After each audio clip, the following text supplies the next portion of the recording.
Should you clean your paint gun after every use? Find out on this episode of AC Designs Garage.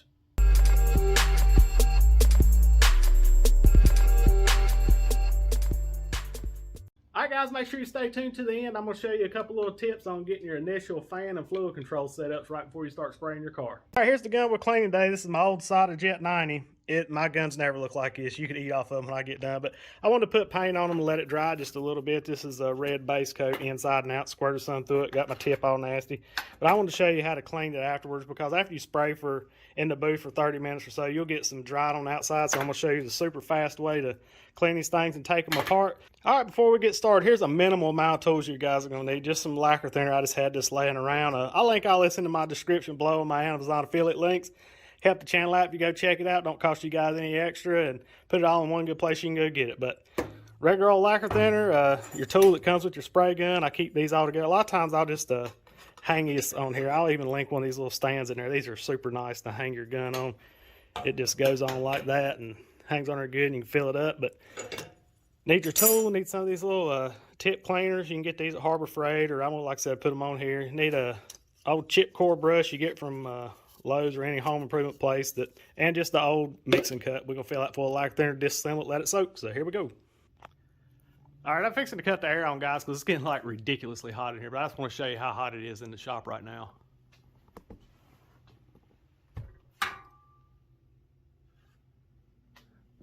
So yeah, it's getting pretty hot in here. So excuse the noise. I'm gonna cut the little window unit on and give me a little bit of air in here.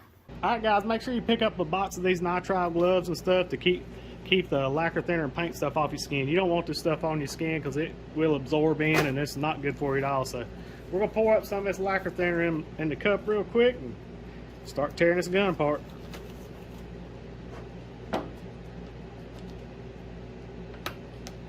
About 3/4 full is where I like to get it. That way it don't overflow, but you want to be able to submerge the tip of your gun and stuff in it. So just use an old mixing cup.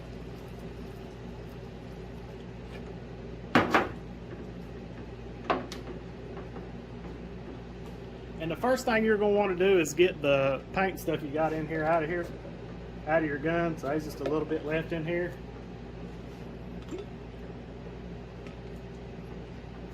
Pull your trigger, let all of it run out you can. And what we're going to do is we're going to put our old stuff in here and set it back on the back of the bench. And most of it will evaporate over a couple of days. Put you a little slosh of that in. And I like to run it through the tip a little bit to get it cleaned off. And this is a good time to get on your cap here. You can see it was dried to the touch, but this lacquer will cut this stuff right off. Get around your edges and stuff and the top. Just let it kind of sit in there and soak some. You don't want to let this plastic or whatever the stuff's made out of to really soak, because it'll expand and kind of deform. So I like to get it really good and broke down, and then I'll set my gun back in my holder here. And this is a good time to get out your chip core brush. And this is what I use the chip core for.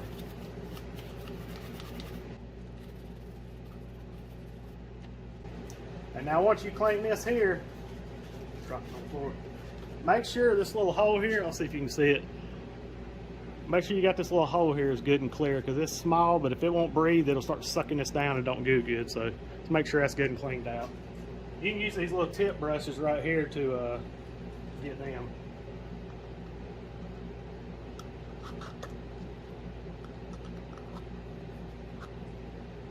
Take it and wash it off one more time.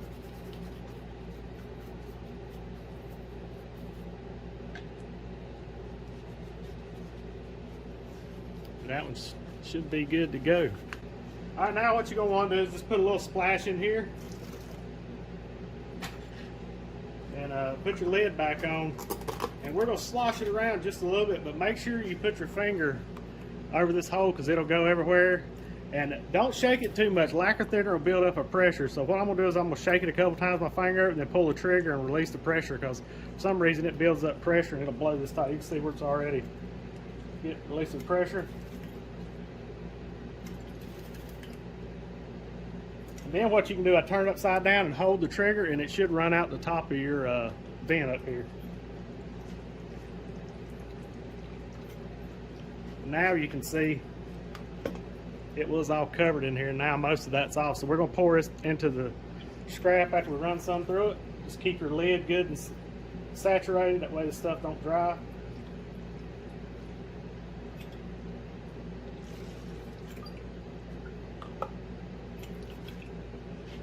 And now you can see it's fairly clean in here, so we're just going to come in here with your brush, soak it real good.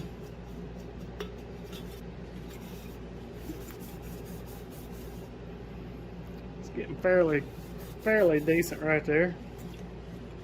You can see our tip and stuff's all nasty and dry. We're going to take our brush and do the same thing.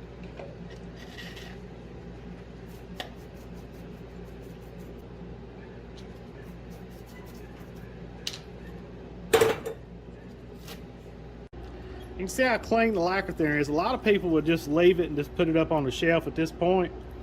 But I'm going to pour the rest of this out. We're going to clean the cup up, and I'm going to show you what it looks like down inside here. And there'll probably more likely be paint still in here that you don't see. That's why you need to take these things all the way down. So let's get her blowed apart, and we'll clean all the individual parts, and we'll reassemble it. All right, first we're going to pull the cup off real quick and clean the outside of it real good and get it cleaned up inside and out. Make sure you got your excess off there. And this solder here, a lot of them are like this, they just screw off. If you'll look in the threads, there's still a little paint down in here. As you can see on there, look at the red coming out of it. So you didn't even see that in there that just come out of the tip. So that's why it's just no reason to take it apart. But here we go, I'm gonna show you how to clean this real quick.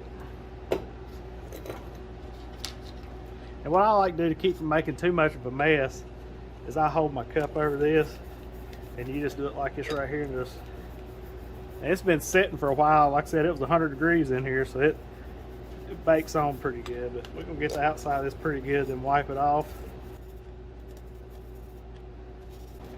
Good way to hold is to stick your fist up in here. Now you can come down here around this edge. It collects a lot in here too.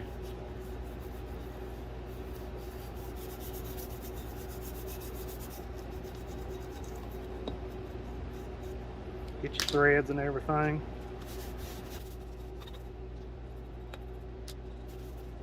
And if you see a little bit more in here, just come in here and clean it off. You want to get these as clean as possible. Alright, now that we got that, we're going to make sure we get up in the end right here real good. And this is where we're going to use our little pipe cleaner things, or gun cleaners. Just get in there and brush all around real good.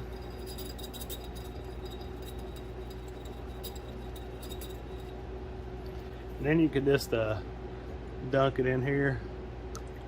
Just kind of rinse it out. Now the cut's good and cleaned. We'll take this and set it to the side. And when you store these, don't put your cap down in here like it seals. I always take them and flip them upside down so there's no tension, and put a piece of tape on them. But I'm just going to put it here to hold it right now. So we'll set this over to the side. And now what we're going to start is, you work like kind of like on the outside end type thing. So we're going to clean the outside of this before we take it apart and put it in here. So we're going to try to get the majority of this good and cleaned. And a lot of times when you're spraying, you have a bunch of overspray and stuff back down in here. So you just go over it real good.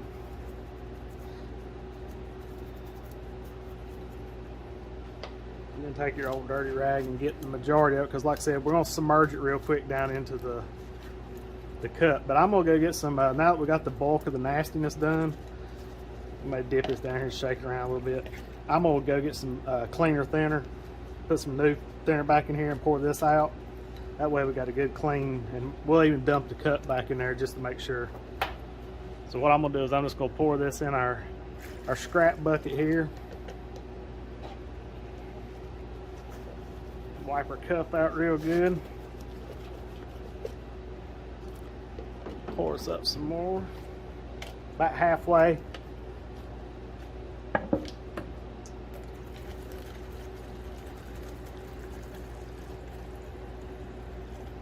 Probably good.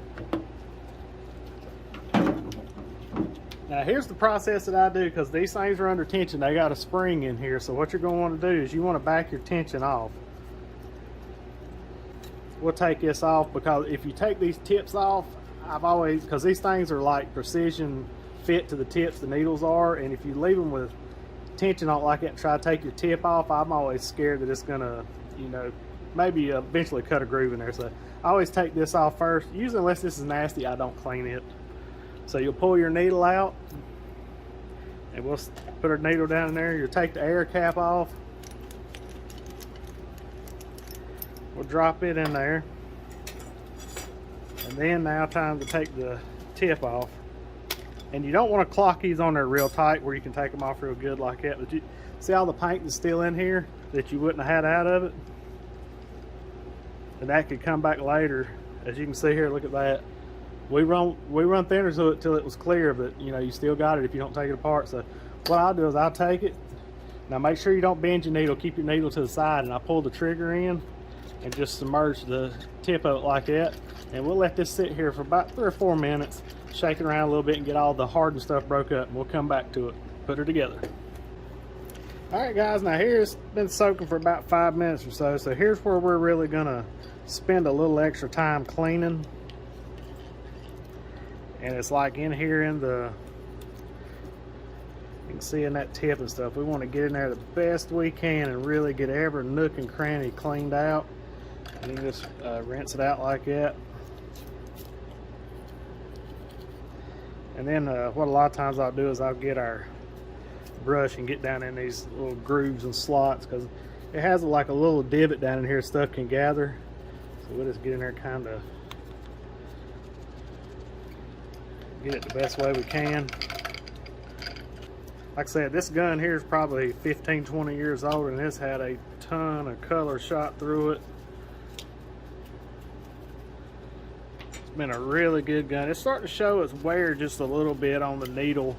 They'll start, a lot of times you can notice it'll start dripping by a little bit. I have another needle and tip set, because they're made together. They're real precision, and the needle fits right up into the tip is tight where it won't drip.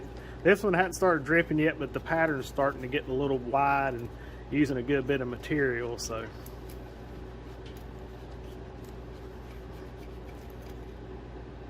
pretty good. We'll go over it one more time. And like I said, I do this between my sealer coat, my base coat, my clear coat. Now I don't shoot primer through my good guns. That's one good thing, because primer will chew the needles up almost like sandblasting them. They're just so coarse, with especially like high builds and epoxies and stuff. So I have an old primer gun I use, and I use this. Now I'm not scared to use this for sealers and mainly base coat clear. If you got the money and you can, get you a base clear gun, and then you have you a sealer primer gun. It's good to have, but you can do it. If this is all you got, use it. I mean, you just have to put a little more effort into cleaning it, but I'll just get that in there real good. You can see it's still got a little stuff coming out on it. Well, roll that up, maybe put a little of this on it.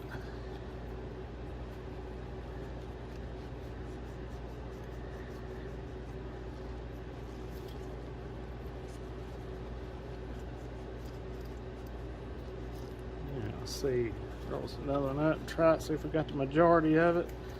I don't think you can get 1,000% of this out, but if you put the effort into it, I hadn't never really had, maybe on a few occasions, see how that's clean now coming out, have actually had little flecks of paint get into it. But if it happens, you just have to fix it. But no need not putting your best foot forward and doing the best you can. All right, guys, well, I think that's pretty clean. Now we're gonna give me a new rag here. We'll lay that to the side. We'll get our needle. Usually the needle's pretty clean. I just take and wipe it off. If it's got clear on it, use a little more effort, but this is I think this is a 1.4. That's what's on this one here. But as you can see, this needle here is starting to get a little shiny spot right up about here. It's just where it's getting wore. Yeah, she's still a good one. Next, I'm gonna do the tip. And we'll go to the inside first.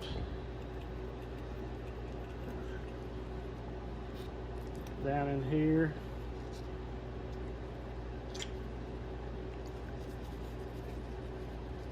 These little chip core brushes work really good. They're soft, they're not going to scratch them up, and they're really cheap. They start messing up, you just chunk them. And what I'm going to go now is I'm going to get the smaller one here, and I'm going to run it all the way through the end. Make sure there's just nothing sitting on there. That looks pretty good right there. Set that aside. Now these things here, a lot of people don't notice. They got little tiny holes right here. You need to make sure all these little holes, because that affects the spray pattern and stuff. Because your fluid comes out right here, and your air comes out in here to make the fan pattern.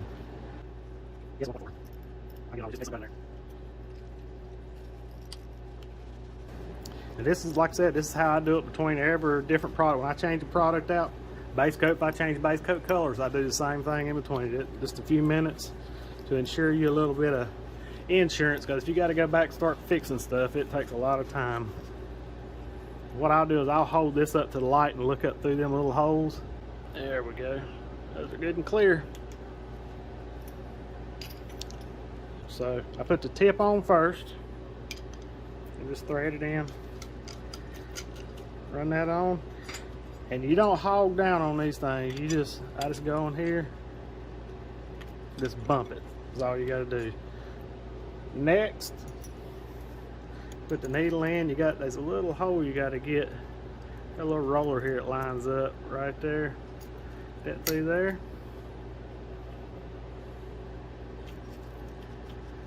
Just run that in until it catches the thread. Ain't worried about setting anything right now. Run that to where it holds it.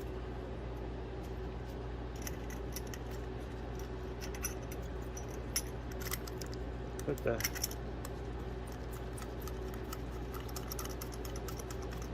end on it. Make sure she's fairly square on the end. Just put a little pressure on it. You don't need much.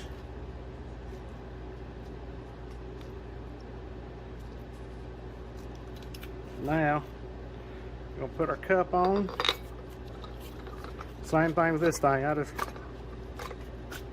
run it and get it a little snug, and that's it. So now, like I promised you at the beginning, I'm gonna show you how I do my initial settings on the gun, the fluid and my fan. That's all the way off right there on it. So these are just initial settings. That's off on the air. That's your fan, that's your fluid. I'll set these close initial settings, and then when I hook my air and stuff up, I'll set the fan good and stuff like that. But what I usually do is you pull back on it here and you start running this in till you feel it'll start pushing the trigger out just a little bit, and I stop it at that point right there. Now you can come back and run this in, but that's pretty much full trigger.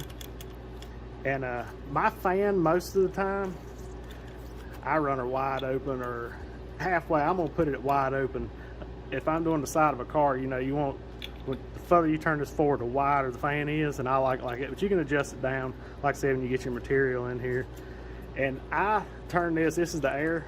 I turn this wide open. I just leave it on, and I adjust on the bottom on the regulator. So that's basically my initial setup. Alright guys, I'm going to link you a card up here, and go check this out if you want to stay with us on how to spray your car at home. I got tons of playlist videos on painting the Camaro and stuff like that, so make sure you go up here and click this on how to paint your car at home and how to spray clear. I got blocking bibs and everything, so go hit them ups. Thanks guys for watching. Make sure you clean your gun like it's brand new every time. Remember, be kind to one another. Jesus loves you, so do we. God bless. We gone.